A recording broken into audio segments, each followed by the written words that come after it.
Ik pa laikam es dzirdu kādu stāstu un saku, nē, nav iespējams. Nav iespējams. 26 gadus vecā terapeite tika arestēta par to, ka iespējams izvaroja savu 14 gadus veco klientu, nevis sniedza pienācīgu konsultāciju. Šī ir meitene, par kuru mēs runājam. Šī ir terapeite, kura nolēma, ka tā vietā, lai patiešām rūpētos par 14 gadus veco pusaudzi, kuram viņai bija jāpalīdz, viņa izlēma viņu izmantot kā seksa rotaļlietu. Un, puiši, man ir nopietna problēma ar šo stāstu. 26 gadus veca Kalifornijas uzvedības veselības speciāliste saskaras ar vairākām apsūdzībām smagos noziegumos pēc tam, kad prokurori apgalvo, ka viņa pārkāpa visas profesionālās robežas ar nepilngadīgu klientu, kuram viņai bija jāpalīdz. Izmeklētāji norāda, ka iespējamā rīcība sākās, kad zēnam bija 14 gadi, un viņš dzīvoja nepilngadīgu aizturēšanas iestādē, kur viņa strādāja, un turpinājās arī pēc viņa atbrīvošanas šī gada sākumā. Viņu arestēja pēc tam, kad vadītājs ziņoja par bažām, kas noveda pie policijas izmeklēšanas. Šādi stāsti man liek justies slikti. Slikti. Lēmumi par to, kādā garīgajā stāvoklī viņš bija, un mēs viņai uzticējāmies.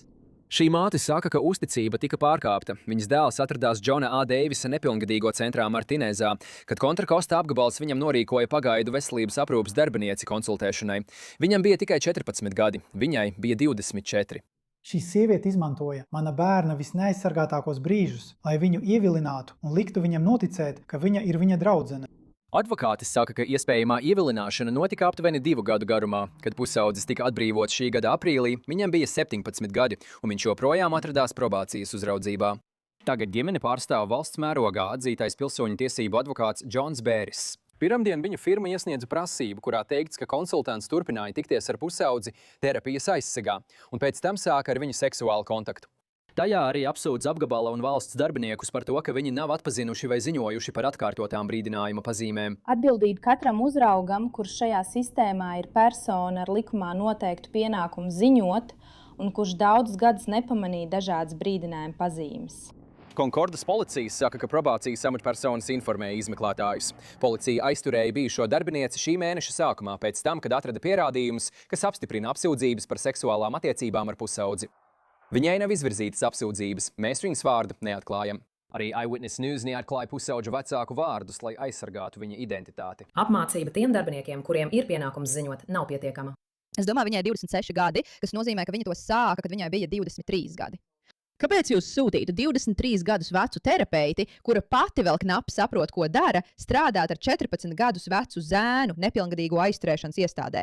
Manuprāt, tas pats par sevi jau ir psihotiski. Bet tas, kas patiešām nav pieņemams šajā visā, ir tas, ka mēs esam tik pieraduši, ka izvarotāji ir vīrieši. Un dažreiz, kad dzirdi šādus stāstus, tu saproti, ka tur ir kaut kas tik dziļi samaitāts. Šis zēns būs traumēts uz visu mūžu. Viņš ir 14 gadus vecs zēns, viņš ir nepilngadīgo iestādē. Viņš ir iznīcinājis savu dzīvi jau 14 gadu vecumā, un šī pievilcīgā terapeite vēlas ar viņu gulēt. Un viņš domā, esmu visu ieguvis. Es esmu pats laimīgākais zēns pasaulē. Bet patiesībā viņš tiek seksuāli izmantots. Un viņam paiet gadi, lai to saprastu. Un tagad visa viņa dzīve ir sagrauta. Viņa spēja veidot normālas attiecības. Viņa spēja uztvert sievietes veselīgā veidā. Tas viss ir zudis, jo kāda sieviete nespēja savākties un atrast kādu, kas būtu piemērotāks pēc vecuma un profesionālā ziņā. Es domāju, kas tas vispār ir? Lai aizsargātu bērnus.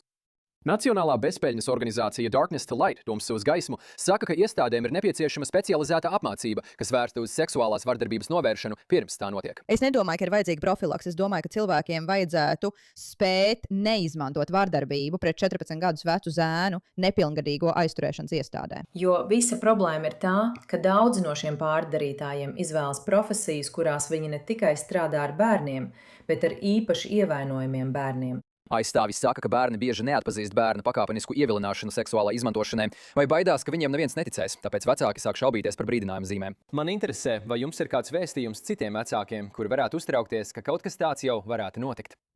Uzticieties savai intuīcijai. Kaut kas man lika just, ka kaut kas nav kārtībā. Bet es to atmetu, jo es nevarēju noticēt, ka profesionāli savā amatā varētu izdarīt to, ko viņa izdarīja. Jā, advokāti tagad meklē citus iespējamos cietušos. Tātad šī pretenzija ir obligāts pirmais solis, pirms ģimene var celt prasību tiesā pret apgabalu. Apgabals saka, ka šobrīd nevar sniegt papildu komentārus. Cik šausmīgs! pretīgs, sirdi plosošs stāsts. Tik daudzos veidos nepieņemami. Es domāju, šī ir 26 gadus veca klīniciste, kura tagad saskaras ar smagu noziegumu apsūdzībām, pēc tam, kad, kā apgalvots, viņa mērķiecīgi manipulēja ar pusaudzi. Sanfrancisko līča reģiona prokurori izvirzīja bijušajai uzvedības speciālistei Sofijai Drocei, tāds ir viņas vārds, šokējošas apsūdzības, tostarp nelikumīgas dzimuma attiecības saistībā ar šo lietu.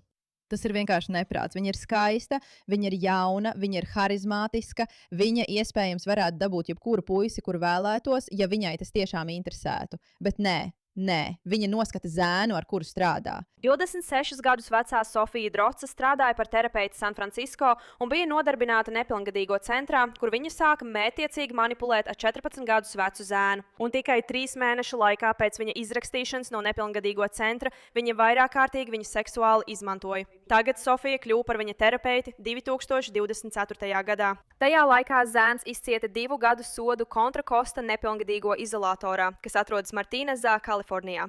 Taču šogad viņš tika atbrīvots pēc soda izciešanas. Taču no 1. aprīļa līdz 14. jūlijam Sofija viņu izmantoja. Un atcerieties, viņš joprojām ir nepilngadīgs. Vēl viena liela problēma, ko mēs bieži novērojam šādos sieviešu plēsēju gadījumos, ir tā, ka viņa atradās varas pozīcijā. Viņa atradās pozīcijā, kurā varēja ar viņu manipulēt, būt viņam vienīgajai drošajai personai, izmantot viņu savā labā. Varas iestādes saņēma ziņojumu no uzrauga probācijas dienestā par Sofiju, tāpēc viņa tika arestēta 2026. gada 14. jūlijā.